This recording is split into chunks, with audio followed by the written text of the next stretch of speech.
కర్ణాటకలో ముడా కుంభకోణం ప్రకంపనలు కొనసాగుతున్నాయి.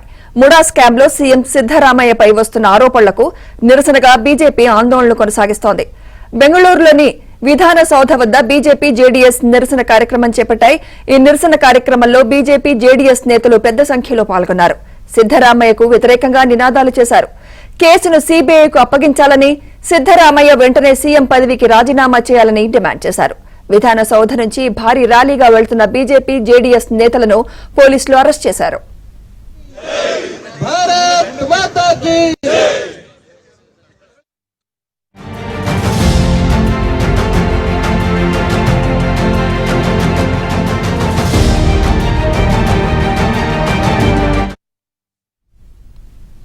కాగా కొద్ది రోజులుగా కర్ణాటక రాజకీయాలను ముడా స్కామ్ వ్యవహారం కుదిపేస్తోంది.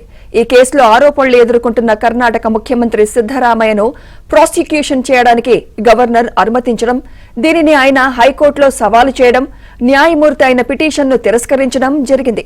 ఈ క్రమంలోనే బెంగళూరు ప్రత్యేక కోర్టు నిన్న కీలక ఆదేశాలు జారీ చేసింది. వెంటనే కేసు నమోదు చేసి దర్యాప్తు ప్రారంభించాలని ఉత్తర్వుల్లో ఆదేశించింది. ముడా భూముల కేటాయింపులపై కర్ణాటక లోకాయుక్త అధికారి ఆధ్వర్యంలో దర్యాప్తునకు అనుమతించింది.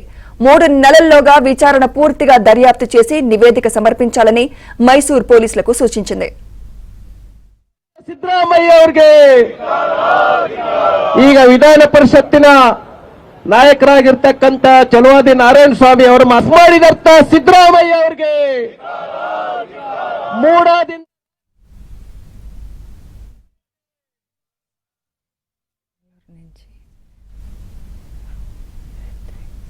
అయితే ఈ ఆదేశాలపై స్పందించిన సిద్దరామయ్య ఈ కేసులో పోరాటం చేస్తానన్నారు. తాను దేనికి భయపడనని, విచారణను ఎదుర్కొనేందుకు సిద్ధంగా ఉన్నానని తెలిపారు. న్యాయపరంగా ఎదుర్కొంటానని సిద్దరామయ్య తెలిపారు. ఇదే అంశంపై మరింత సమాచారం బెంగళూరు ప్రతినిధి రిత్విక్ అందిస్తారు. రిత్విక్, కర్ణాటకలో రాజకీయాలు తీవ్ర మొత్తం ఆసక్తిగా నెలకొన్నాయి. ముడా స్కామ్ లో సీఎం సిద్దరామయ్య మీద ప్రాసిక్యూషన్ కు గవర్నర్ అనుమతించడంతో ఒక్కసారిగా కూడా ఈ రాజకీయం మొత్తం కూడా వేడెక్కిందని చెప్పాలి. గత నెల 19న గవర్నర్ ఏదైతే సిద్దరామయ్య మీద ముడా వ్యవహారంలో అందిన ఫిర్యాదుల మేరకు విచారణకు అనుమతించారు. దీన్ని సవాల్ చేస్తూ కూడా high court single bench Siddaramaiah writ petition దాఖలు చేశారు. అది నెల రోజులకు పైగా కూడా విచారణ కొనసాగుతూ వచ్చింది. అయితే 2 రోజుల క్రితం సింగిల్ బెంచ్ హైకోర్టు కూడా దీని మీద తీర్పు వెల్లడించడం జరిగింది.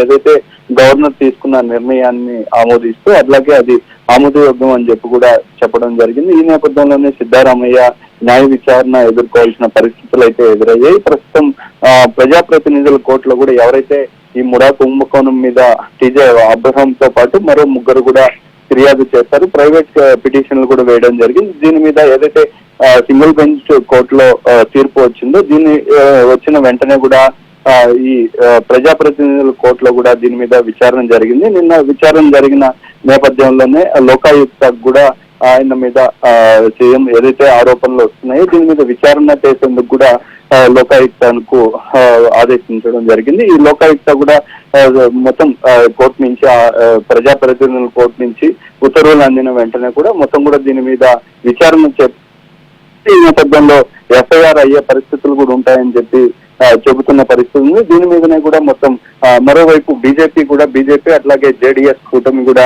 సీఎం సిద్దరామయ్య వెంటనే రాజీనామా చేయాలని చెప్పి ఆరోపణలు ఎదుర్కొంటున్న నేపథ్యంలో ఆయన అధికార దుర్వినియోగానికి పాల్పడ్డారని చెప్పి ఆయన సీఎం గా ఉండే నైతిక బాధ్యత లేదని చెప్పి కూడా నిన్న సీఎం ఇంటి ముట్టడి కానీ ఇవాళ విధాన సౌధ వద్ద కూడా పెద్ద ఎత్తున ఆందోళన చేస్తున్న పరిస్థితులు అయితే ఉన్నాయి. Thank you Ritwik.